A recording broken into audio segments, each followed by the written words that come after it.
convocamos a Oscar Blando porque pasan cosas, diría Mauricio Macri. Cada vez que hay una elección siempre ocurre algo, de lo cual muchas veces las propias personas que están en la mesa no saben cómo responder. Por ejemplo, una candidata a diputada que sale con una boleta en la mano. ¿Se puede? ¿No se puede? Uno que va con la motosierra, ¿se puede? ¿No se puede impugnar eso? ¿Qué es lo que pasa? Bueno, le vamos a preguntar a Oscar Blando y sobre otras cuestiones que ocurren en la sala de votaciones. ¿Qué tal, Oscar? Gracias por atendernos.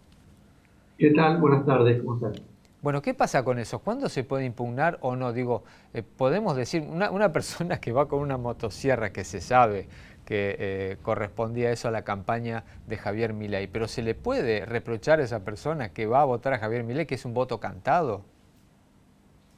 Bueno, efectivamente, ahí hay dos cuestiones. Una, por lo que se veía en la filmación, esa motosierra impedía verle el rostro a la persona. Es decir, ahí lo que los fiscales podrían haber hecho, y lo hicieron, no sé, es impugnar la identidad de la persona. Claro. Normalmente se dice que impugna el voto. En realidad, lo que se impugna es la identidad de la persona. Es decir, cuando, por ejemplo, el documento no coincide con la persona, y en este caso, por ejemplo, le impedía saber, obviamente se impugna ese voto. No es que se le impide votar, pero se impugna el voto y se abre un procedimiento especial con constancia, firmado por el fiscal, etcétera. Eso queda en el acta y lo resuelve la Junta Electoral, la justicia electoral, en el escrutinio definitivo. Distinto es una persona que llegó del cuarto oscuro con la boleta en la mano, ¿no? Con la boleta que iba a introducir en la urna en la mano, con lo cual ahí estaba ocurriendo un delito electoral, es decir, la revelación del voto, ¿no? El voto cantado, que se suele llamar, que el Código Electoral habla de revelación del voto o, en todo caso, violación del secreto del voto. Son delitos electorales, como la falsificación de una boleta o impedir a alguien a votar, son delitos electorales.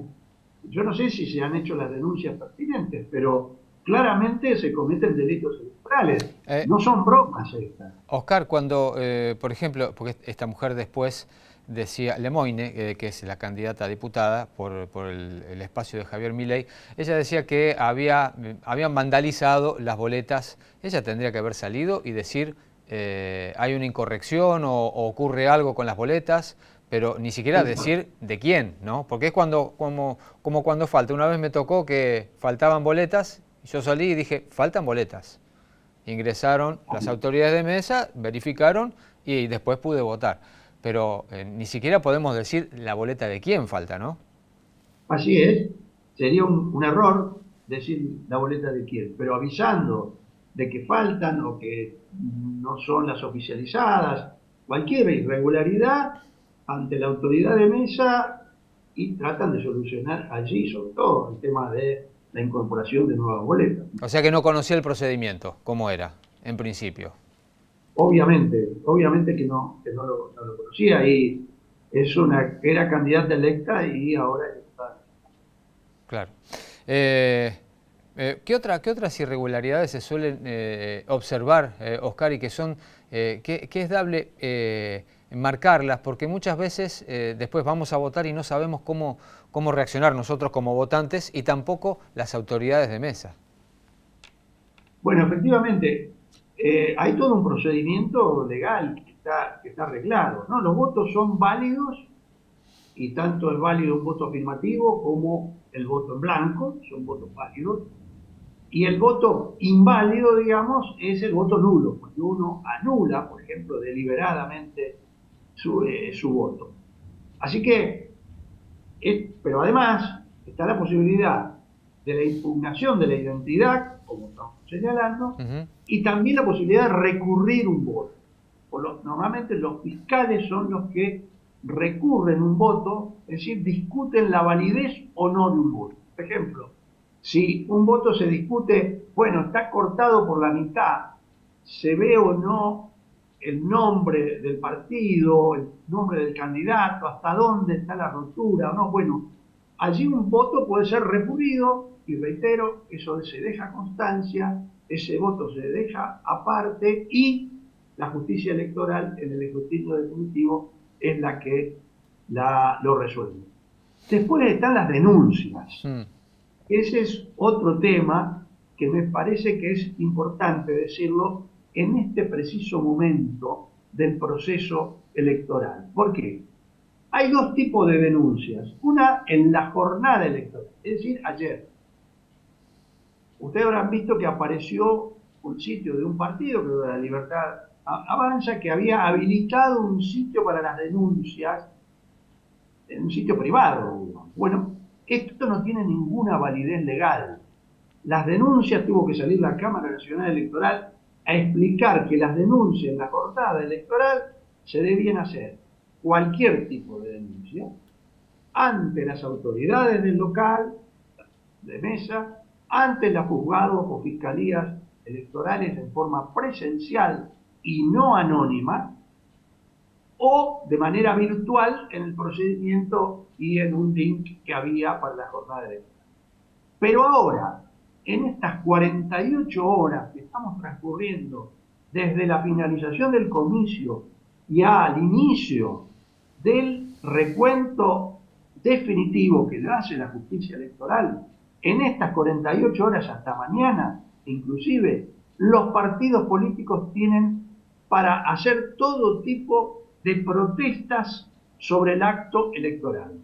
Protestas que deben hacerse por escrito, mediante apoderado y llevarlas directamente ante la justicia electoral, no cualquier cosa. Lo demás no vale. Lo demás no vale. ¿Por qué lo digo esto?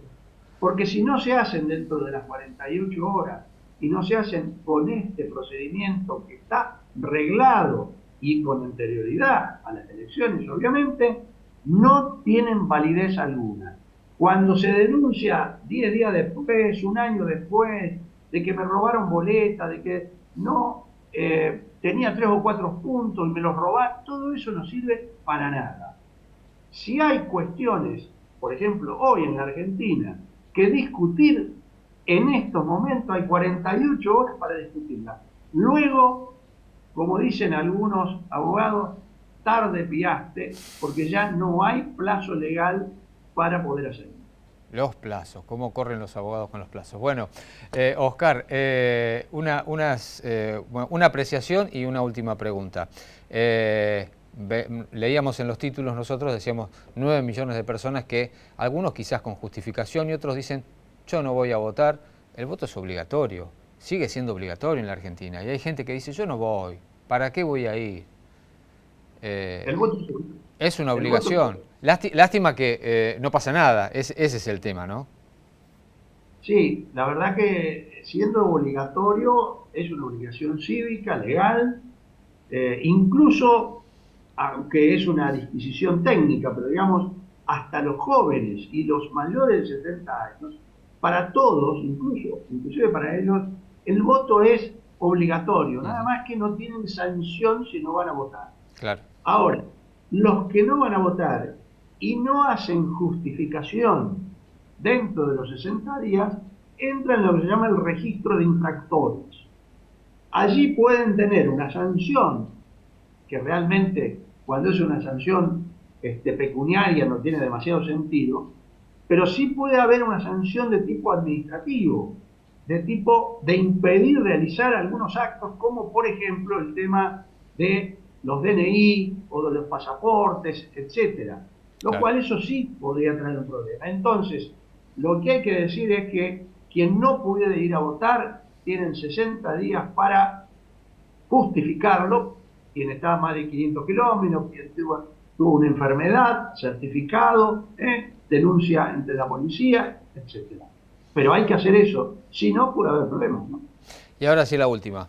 Antes se estilaba, ¿no? Ya no se hace más, directamente no se pone nada en el sobre, pero la gente antes llevaba un papel blanco, por eso el voto en blanco, ¿no?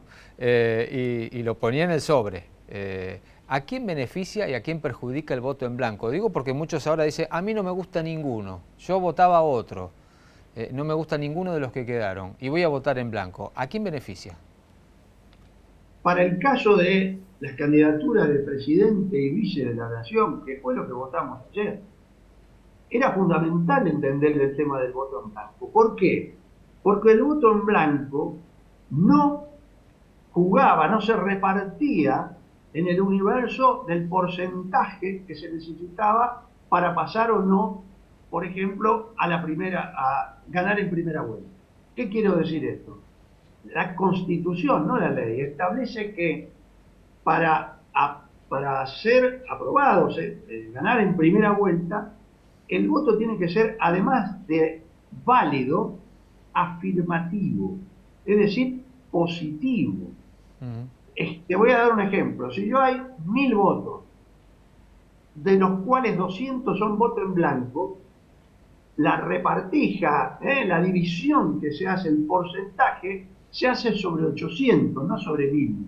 Por lo tanto, facilita el voto en blanco la posibilidad que gane, pase al balotaje o gane, mucho más fácil que si es sobre el total. Así que el voto en blanco tenía un efecto muy concreto sobre la posibilidad de quién gane o no en primera vuelta. Oscar, como siempre, muchas gracias, muy claro. Gracias a vos, buenas tardes.